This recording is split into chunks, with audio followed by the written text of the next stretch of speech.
잘 쉬셨습니까? 오늘 비가 많이 오는데 오늘 이렇게 함께 모여서 기도의 제단을 우리가 쌓고 우리만 쌓는 것이 아니라 우리 교회 모든 교인들을 대표해서 대신해서 이렇게 새벽기도 제단을 함께 쌓을 수 있다는 것이 얼마나 감사한지 모릅니다. 오늘 또 주님 안에서 믿음 안에서 복된 길을 따라갈 수 있는 우리 사랑하는 주의 백성들이 되어지기를 바랍니다. 오늘 우리에게 이 주신 하나님의 말씀은 예수님께서 붙잡혀서 이제 십자가에 오르시기 전에 이제 주님께서 이제 순환 예고를 하셨던 이 말씀, 이 부분을 우리에게 말씀해 주십니다. 우리 주님께서 제자들에게 3번이나 반복해서 예루살렘에 올라가면 내가 고난을 받고 붙잡혀서 십자가에 죽을 것이다. 그러나 중요한 것은 그 다음 말씀하시죠. 사흘 후에 내가 부활할 것이다. 말씀을 하십니다. 제자들은 이 베드로를 포함해서 모든 제자들은 이 주님의 말씀을 온전히 받아들이지를 못했습니다. 아마 받아들이고 싶지 않았을 것입니다. 예수님께서 3번이나 고난 받으실 것을 이야기를 하셨는데 그들 아마 상징적인 의미로만 받아들였을 것이고, 그리고 이제 3번째 주님께서 이 이야기를 하실 때 그들은 이것을 못 받아들이게 되죠. 그래서 이 베드로가 예수님의 멱살을 잡고 이제 혼내고 꾸중하는 내용이 여기 나와 있습니다. 그때 예수님께서는 그렇게 이야기하시죠. 너희들은 사람의 일을 생각하고 하나님의 일을 생각하지 않는구나. 사람과 하나님에 대한 생각을 구분을 해서 주님 말씀을 하십니다. 그리고 주님께서는 나를 쫓으려고 한다면 자기를 부인하고 자기 십자가를 져야 한다. 이 말씀을 해 주십니다. 여러분, 아담과 하와가 선악과를 따먹었을 때 사탄은 그렇게 유혹을 했습니다. 너희들이 이것을 다 먹으면 내가 하나님과 같이 될 것이다. 이렇게 유혹을 합니다. 사람이 너희들이 하나님과 같이 되어질 것이다. 그래서 이 아담과 하와가, 그래서 우리들의 인간 조상이라고 할 수 있는 아담과 하와가 선악과를 따먹게 되었습니다. 그래서 선악과를 따먹으면서도 우리 인간 안에 죄가 시작되어졌다. 이렇게 말을 하고, 그 죄가 우리 인간에게는 있는 것이다. 그리고 그 인간의 죄가 전해지고 있는 것이다. 이렇게 말합니다. 그래서 우리 성경에서는 그렇게 표현은 쓰지 않지만 일반적으로는 이것이 바로 인간의 원죄다. 이렇게 말을 하기도 합니다. 이 원죄라고 하는 것은 내용이 뭔가 하면 스스로 하나님이 되려고 하는 것, 우리 인간이 스스로 하나님 되려고 하는 것, 이것을 원죄라고, 이것이 죄된 본능이다. 이렇게 말합니다. 그러니까 우리 인간이 원죄를 가지고 있다고 하는 것은 우리들이 무슨 죄를 지어서가 아니라 인간이 가지고 있는 죄된 본능이 있다. 아담과 하와가 선악과를 따먹었듯이 유혹을 받고 따먹듯이 우리 인간에게도 죄된 본능이 있는 것이다. 이렇게 이 원죄된 이야기를 합니다. 이 내용이 뭔가 하면 스스로 하나님이 되려고 하는 것, 스스로 하나님의 길에 서려고 하는 것, 이것이 바로 원죄, 우리 죄된 본능입니다. 하나님이 되려고 하는데, 정확히 말하자면 내 삶의 주인이 하나님이 아니라 내가 하나님이라고 생각하는 것, 그렇게 살아가는 것, 이것이 우리 인간이 가지고 있는 죄된 본능이라고 합니다. 우리들 여러 가지 삶의 부분과 믿음의 부분, 또 믿지 않는 사람들 살아가는 방식, 삶의 방법이 여러 가지 나눌 수 있지만, 그러나 이것이 올라가 이것을 둘로 딱 나누면 무엇인가? 내 스스로 내 삶의 주인이 되는 삶을 살아가는 것인가? 아니면 내 삶의 주인은, 또는 우리 세상의 주인은 하나님이신 건가? 이 부분은 나눠지게 되어집니다. 모든 생각과 결정의 판단에서 하나님이 아니라, 하나님이 우선이 아니라 내가 하나님의 위치에 있어서 모든 것을 결정하려고 하는 것, 이것이 바로 우리 스스로 하나님이 되려고 하는 죄된 본성이다라고 말을 할 수가 있습니다. 이것이 우리 인간이 가지고 있는 죄된 본능이다 말씀하십니다. 이제 그런 우리들에게 주님께서 오늘 주님의 말씀을 통해서 이렇게 말씀하십니다. 아무든지 나를 따라오려거든, 누구든지 아무든지 나를 따라오려거든 자기를 부인하고 자기 십자가를 지고 나를 쫓을 것이니라 주님 말씀하십니다. 그래서 정말 십자가를 지는 것 같이 힘들고 어려운 일이 있고, 그리고 이것을 감당한다고 한다면 이게 바로 뭐냐? 이게 자기를 부인하는 일입니다. 항상 우리는 자기를 부인하는 일이 무엇인가? 내가 자기를 부인하는 일들이 어떤 삶을 살아가야 되는, 이것을 자기를 부인하고 주님을 쫓아야 된다면 어떤 일을 해야 되는가?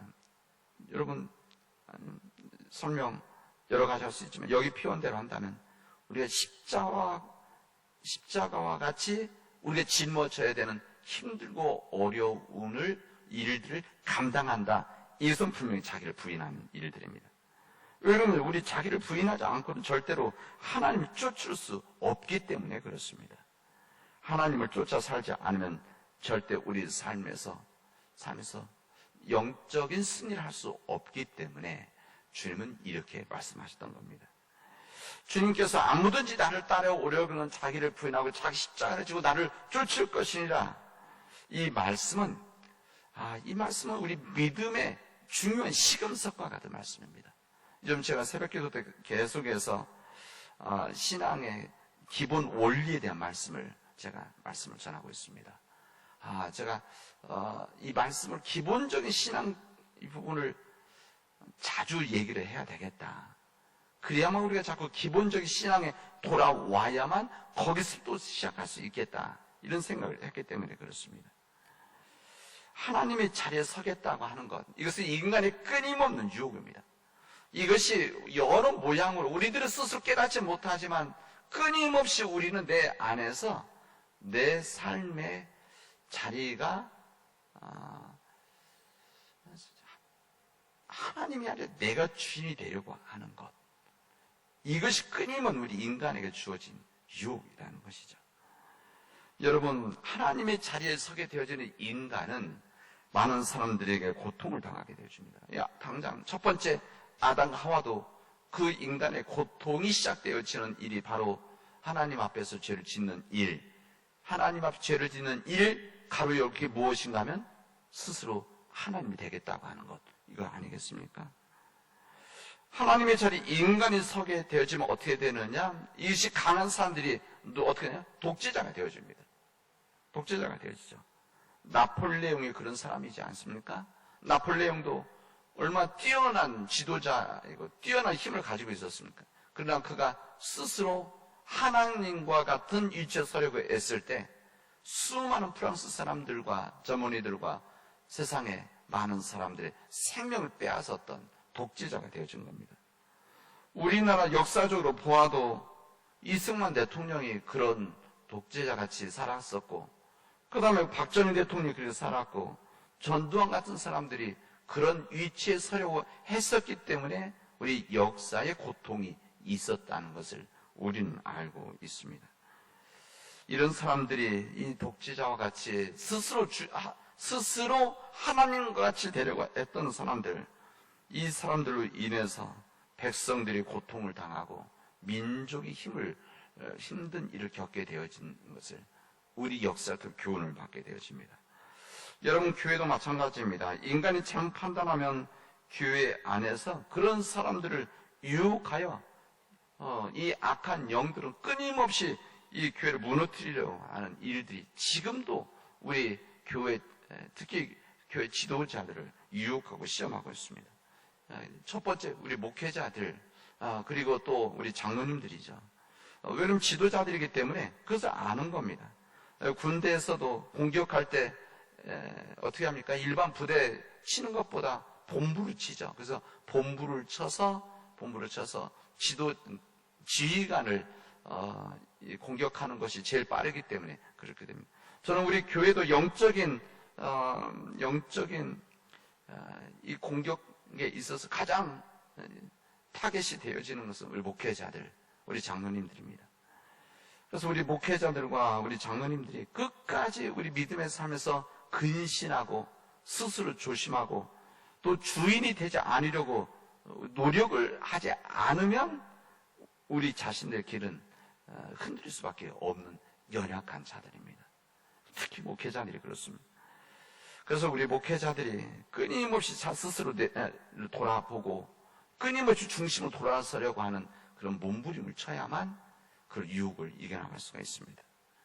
인간의 욕심, 인간의 탐욕, 그리고 스스로 하나님이 되려고 하는 것, 이것이 언제 없어지느냐?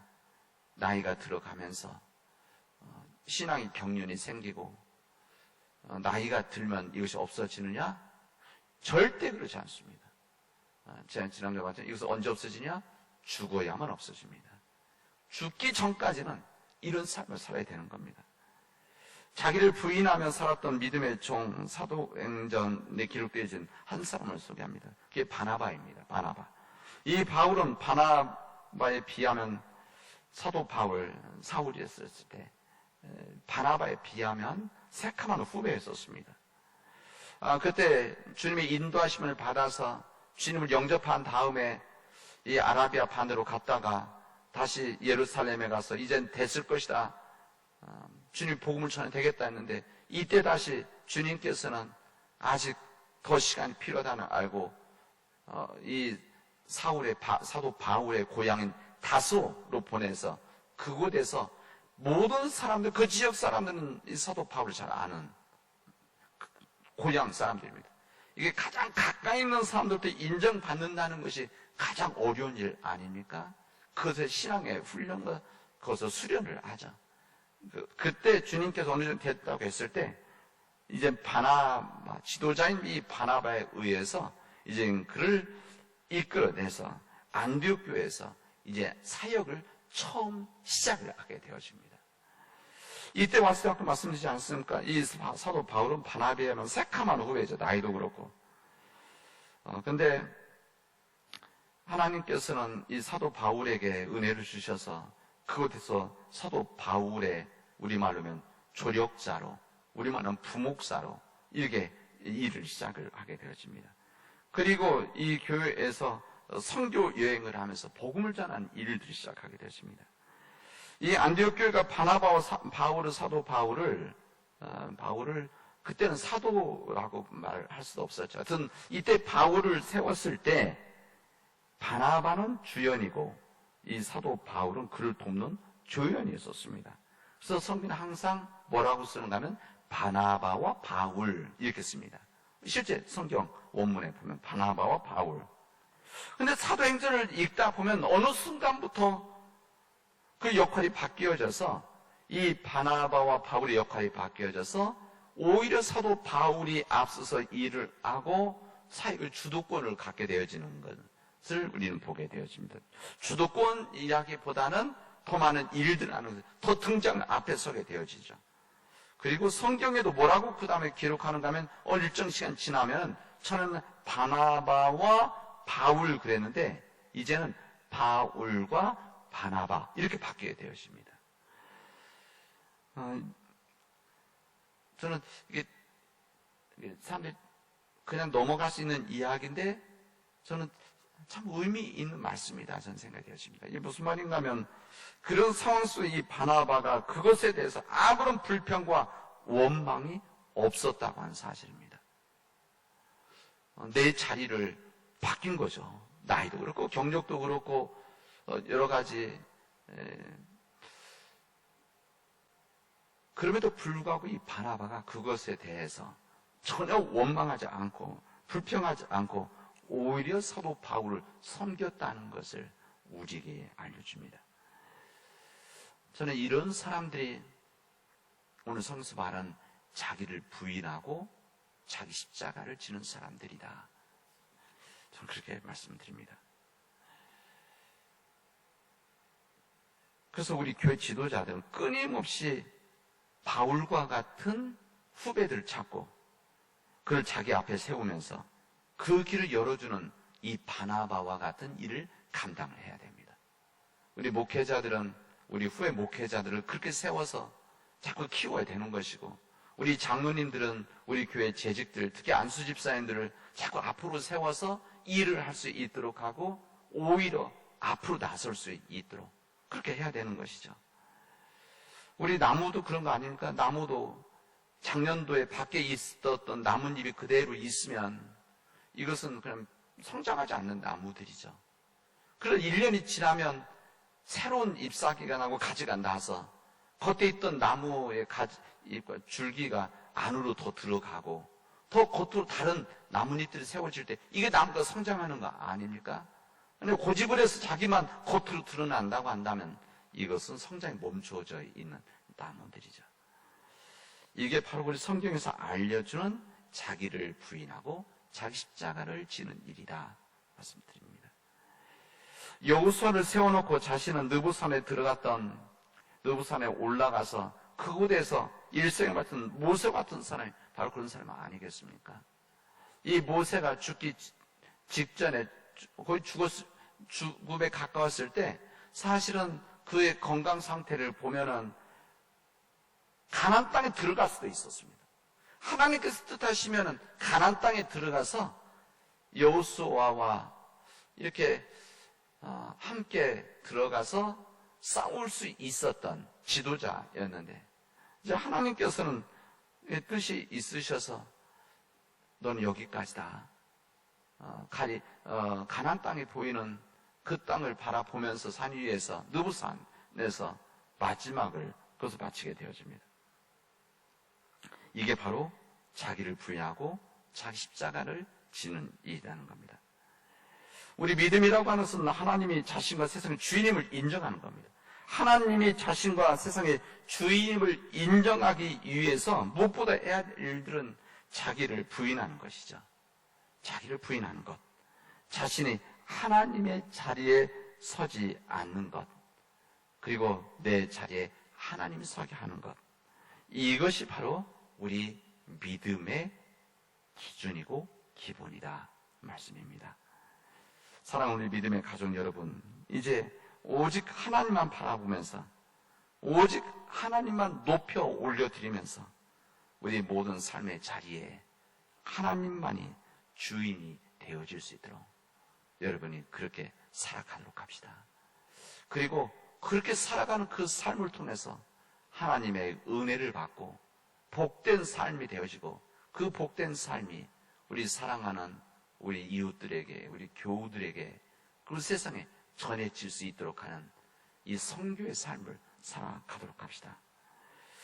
이와 같은 믿음을 통해서 이제 성경은 하나님이 상으로 주시는 천국의 열쇠, 이것을 받게 되어지는 것이죠. 이 천국의 열쇠를 통해서 이 땅에서 천국을 열고 이 땅 천국을 닫는 이런 복된 삶을 살아가는 우리 믿음의 교우들이 되어지를 주님의 이름으로 축원하겠습니다. 기도합시다. 은혜가 풍성하신 하나님 감사합니다. 오늘 저희들에게 이 귀한 날을 허락해 주시고 이 귀한 날 주님의 영광 앞에 우리가 머리 숙일 수 있게 하시니 감사합니다. 하나님 간절히 원하기는 하나님께서 역사해 주셔서 하나님 우리가 진정 우리 자기를 부인하고 자기 십자가를 지고 주님을 쫓을 수 있도록 인도하여 주시옵소서. 이 모든 말씀을 예수님의 이름으로 기도합니다. 아멘.